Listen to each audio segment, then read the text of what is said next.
Jumpa kembali dengan saya, Suster Desi Delia. Kali ini akan membawakan materi diksi atau pilihan kata bahasa Indonesia. Pernah nggak sih teman-teman itu membaca sebuah tulisan dan menemukan di sana ada kata-kata yang sebenarnya tidak tepat, tetapi sudah menjadi kebenaran umum dan biasa kita bahkan ucapkan setiap hari, atau kita mendengar orang lain mengatakan sebuah kata yang sebenarnya bukan merupakan bahasa Indonesia yang baik dan benar, atau kita justru menjadi pelakunya. Nah, kali ini saya akan menyebutkan atau memberikan beberapa contoh kata-kata yang banyak digunakan saat ini yang sebenarnya bukan merupakan bahasa baku. Yang pertama, antara robek dan sobek. Mana sih yang benar antara robek dan sobek ini? Wah, buku saya robek, atau wah, buku saya sobek.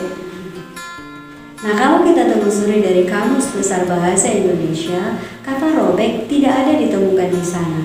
Tetapi ketika kita menelusuri kata robek, kita sendiri akan dirujuk kepada kata yang satunya, yakni sobek.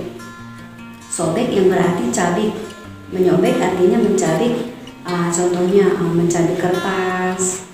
Nah, di mana artinya itu membagi menjadi bagian yang lebih kecil.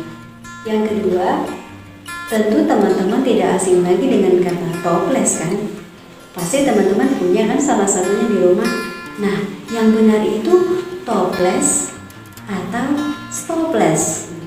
Nah, kalau kita rujuk ke Kamus Besar Bahasa Indonesia juga, kita mencari toples, kita tidak akan menemukan maknanya dalam kamus.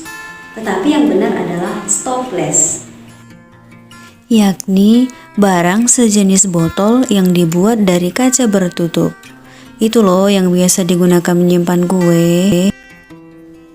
Keempat, kilap atau kilau. Kilap tidak memberi makna sifat, tetapi yang benar adalah kilau, yaitu cahaya gemerlap atau cahaya yang memantul. Berikutnya, resiko atau risiko. Resiko sendiri tidak ditemukan dalam Kamus Bahasa Indonesia, tetapi yang ada adalah risiko, yaitu akibat yang kurang menyenangkan dari sebuah tindakan. Berikutnya ada kata apotik dan apotek. Penggunaan kata apotek dan apotik adalah kasus yang salah kaprah dalam bahasa Indonesia. Nah, asal kata apotek ini berasal dari bahasa Yunani yang berarti apotek. Lafalnya dibaca e, bukan i. Jadi yang benar adalah apotek, bukan apotik. Artinya tempat meramu dan menjual obat berdasarkan resep dokter, sehingga pelakunya dinamakan apoteker, bukan apotiker. Yang keenam, ada praktik dan praktek. Hayo, teman-teman sering gunakan yang mana nih? Ya, praktik, yakni pelaksanaan suatu pekerjaan secara nyata, apa yang disebut dalam teori, atau perbuatan menerapkan teori. Tahu atau tahu. Walaupun dalam penulisan tahu, tapi bukan dimaksud yang ini ya. Tahu yang dimaksud ialah mengerti sesudah melihat, menyaksikan, mengalami, atau memahami sesuatu, berpengertian terhadap sesuatu. 8. Sopir atau supir. Sopir yaitu pengemudi jenis kendaraan, misalnya mobil, motor, dan kendaraan umum. Kemudian ada kata video dan video.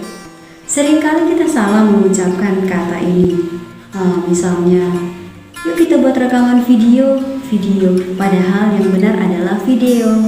Karena video adalah bentuk non baku dari kata video itu sendiri. Nah, video dalam Kamus Bahasa Indonesia dapat kita artikan sebagai rekaman berupa gambar hidup untuk ditayangkan di televisi atau media massa. Pernahkah teman-teman kedatangan tamu di rumah?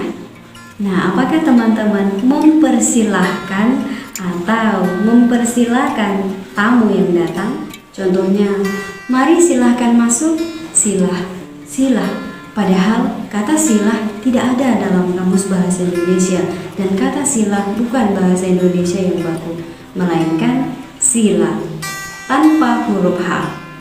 Jadi kita menggunakan kata silakan, mempersilahkan atau dipersilahkan, bukan mempersilahkan atau dipersilahkan. Nah, seperti itu. Jadi tanpa huruf H. Itu yang benar, teman-teman. Masih banyak contoh lain dari kata-kata yang sering kita salah ucapkan, baik lisan maupun tulisan. Mungkin kesannya sudah seperti biasa dan sudah diterima secara umum. Tapi hati-hati, ketika kita salah menggunakan kata-kata, bisa jadi kita juga kehilangan maknanya. Dan ingat, bahasa yang baik, bahasa yang benar adalah identitas kita. Teman-teman yang terkasih, sekian dulu dari saya. Pesan saya, mari memulai sesuatu yang baik dan benar, serta melestarikan budaya dan bahasa menjadi kekayaan bangsa kita sebagai wujud cinta kita terhadap Indonesia. Ingat, biasakan yang benar, bukan membenarkan kebiasaan, karena yang biasa belum tentu benar. Akhir kata saya mohon pamit, terima kasih dan sampai jumpa.